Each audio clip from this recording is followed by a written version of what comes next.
Al Señor, nuevamente para seguir con el próximo video, con el próximo análisis, y vamos a mirar aquí las contradicciones que de este hombre salen, porque primero empieza diciendo, ¿verdad?, que los requisitos de un apóstol era ver a la Jesucristo, porque es lo que dice el apóstol Pedro, que de su vida, ser testigos de su vida, de su muerte y resurrección. Aunque aquí ya el pseudo pastor Gamaliel ya le cambia, dice, no, con que sea la resurrección está bien. Pero ese texto hablaba de los testigos de los primeros 12 apóstoles. Ya cuando entra el apóstol Pablo, pues ya es de una manera diferente, no es de una forma igual. Entonces, al conocer este pseudo pastor, la cátedra que se le dio en esta discusión, pues ya cambia de opinión, ya es no es una persona, no es resucitado, no es humano, ah, literalmente como dice él en persona, no, es una divinidad. Y aquí es donde lo acepta y vemos que él, pues como no es hombre de Dios y no conoce la escritura, pues tiene que estar mutando su conocimiento, ¿verdad? Porque pues, él ignora estas cosas. La primera característica de un apóstol de Jesucristo o de un enviado de Jesucristo es precisamente haber visto en persona al Señor Jesucristo.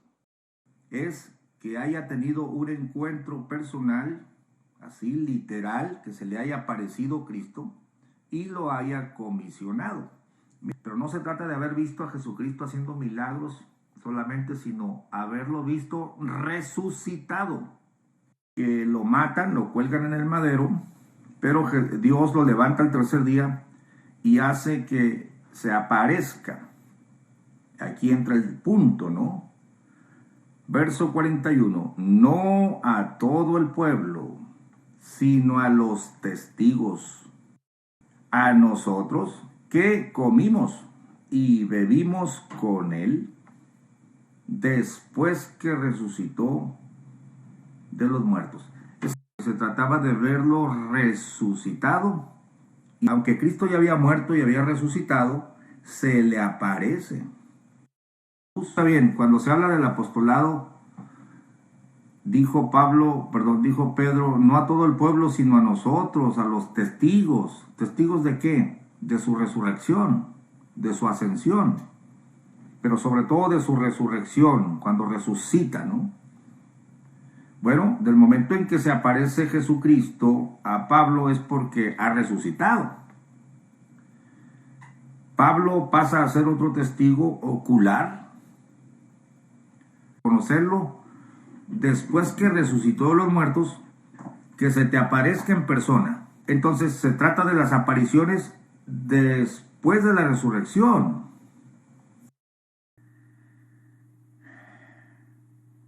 Cuando se le aparece la divinidad a Saulo, no es Dios, sino el Hijo de Dios, Jesucristo. Yo soy Jesús, a quien tú persigues. Como dice nuestro hermano Moisés, el pez por su boca muere. Al decir que un apóstol nunca había dicho de esa manera, que la voz de Dios estaba en los apóstoles, o sea, que la Biblia no menciona eso, que la voz de Dios está en el apóstol. Entonces es chistoso, pero vamos a leer con la Biblia y vamos a dar los textos. Pero es bien curioso que primero dice que oye la voz de Dios, pero al último enseguidita dice, y ahora la voz de Dios está en mí. Es decir, la voz de Dios a través de mí. La Biblia no dice así, que la voz de Dios estaba en un apóstol.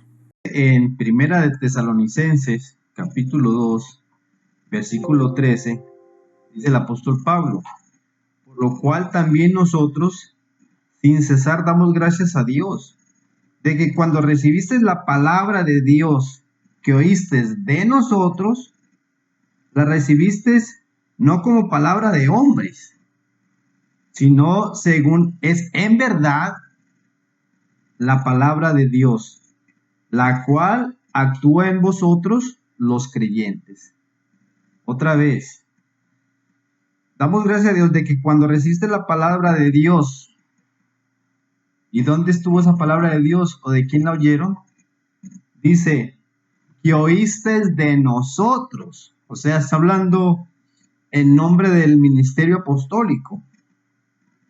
La recibisteis no como palabras de hombres, sino según es en verdad la palabra de Dios.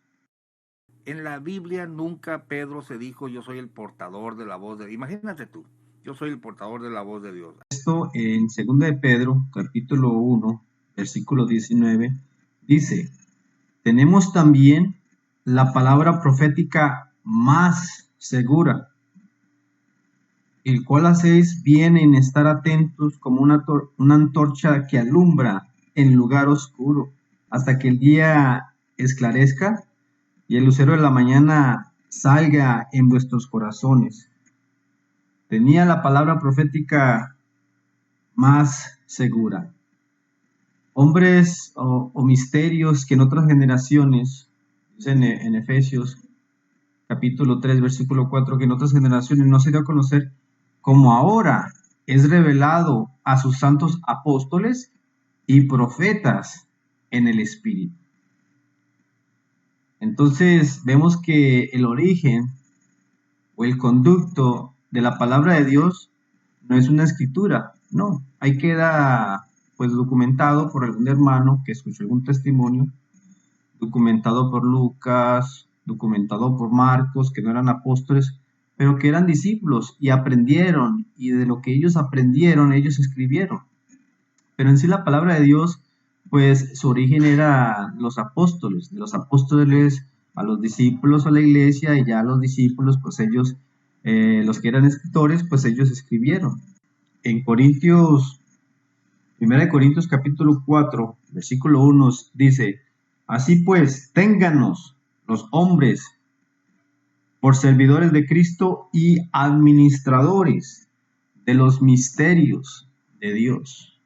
Así que aquí excluye, ¿verdad? No todos, ¿son todos apóstoles? No. ¿Son todos profetas? ¿Son todos evangelistas? No. No todos son apóstoles y no todos son administradores de los misterios de Dios. Te enojes, que no te parezca lo que dice las escrituras, no puedes cambiarlas. La verdad permanece y no se pueden hacer a nuestra manera. Es la más ridícula de todo el video, pero sí, santo y perfecto, Nico, así como lo escuchaste, lo voy a dejar para el siguiente video, porque esta es la parte más blasfema, más torpe, más ridícula de la doctrina de la elección. El Señor ya viene santo desde el vientre. Alargar mucho el tiempo, quisiera dar unos textos para como unas referencias rápidamente de cuando el Espíritu de Dios o nuestro Dios da testimonio de un hombre, aún antes de que existiera nuestro Señor Jesucristo, llamado Job. Y el Espíritu de Dios lo llama o da testimonio de él que él es perfecto. So, no es algo que esté fuera, o sea, una blasfemia, decir que un hombre de Dios es perfecto. Si fuera blasfemia, pues no estuviera en la Escritura. Viene santo y viene perfecto. O sea que el Señor venía sin pecado. Es lo que dice Montemayor, y es donde Luis Carlos Reyes dice, What's up? What the heck? ¿Qué estás diciendo? Definitivamente, hermanos, aquí estamos hablando de un engaño. La gran verdad que Él quiere que ellos adopten. Soy una persona santificada, soy excepcional. Por eso paso en la pasarela, por eso me cantan ustedes a mí, por eso yo no soy igual que ustedes. No soy mortales. What's up?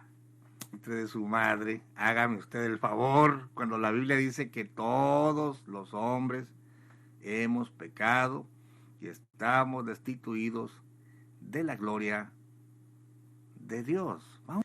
También cuando habla de Jeremías, no está diciendo que al ser santificado desde antes del vientre de su madre, pues es una semidivino, ¿no? Como dice usted. Jeremías, antes de que pues viniera el Señor Jesucristo a morir por él, dice el Espíritu de Dios que Dios lo santificó desde antes de que naciera, desde antes de que nacieses, antes de que te formases en el vientre, te conocí. Dios ya lo conocía y Dios ya lo había santificado. Así que no es algo, una blasfemia decir que Dios pues puede santificar a alguien. De otra manera, también este texto sería una blasfemia que había que quitarla de las escrituras, ¿verdad? A lo mejor Gamaliel quisiera que esos textos no existieran.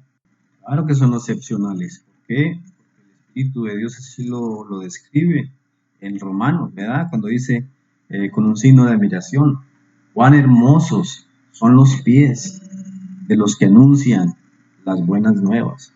O sea que son hombres que no se está hablando de una forma literal, es decir, los pies de ellos son hermosos, sino que está enfatizando la importancia que estos hombres tienen. Porque ¿cómo predicarán si no fueren enviados? Claro que no tienen importancia, son falsos, pero cuando son enviados de Dios, estos son hombres muy importantes.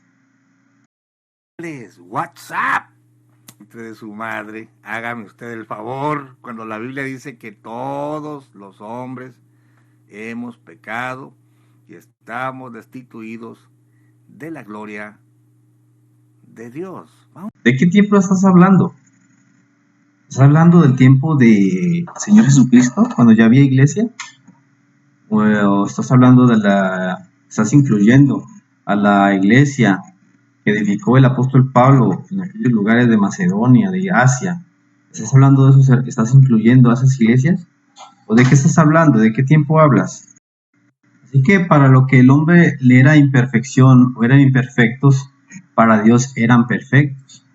Físicamente tenían imperfecciones, fueran bajitos, fueran pelones, fueran o calvos, o fueran chaparros, o fueran flacos, o fueran gordos. Fuera de eso, Dios los veía con una perfección, porque miraba su corazón y lo encontraba perfecto.